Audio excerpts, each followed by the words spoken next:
sa mga senior citizens at persons with disabilities, simula ngayong araw may 50% discount na kayo sa pamasahe sa tren. Para sa update, magbabalita live mula sa MRT Boni Station si Mobile Journal, Julie Baiza. Julie? Cheryl, mismong si Pangulong Bongbong Marcos nga ang nanguna sa paglulunsad ng 50% diskwento para sa mga senior citizen at PWD. Para yan sa mga sasakay ng MRT3, LRT1 at LRT2. Sa mga seniors at PWDs, kailangan lang magpakita ng ID sa pagbili ng ticket para makakuha ng diskwento. Pwede rin silang kumuha ng concessionary tickets na automatic nang naka 50% discount. Magbabayad lang sila ng 30 pesos fee para rito.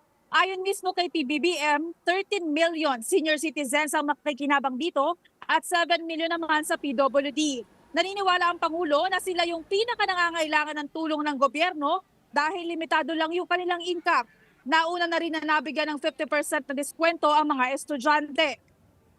Bukod dito, Cheryl, sinilip din ng Pangulo ang Dalian trains na 2014 pa nabili ng bansa mula sa China. Pero ngayon lang yan napakinabangan dahil sa compatibility issues. Sa 48 bagon, 3 yung gumagana na habang 45 yung tinetesting pa. Cheryl?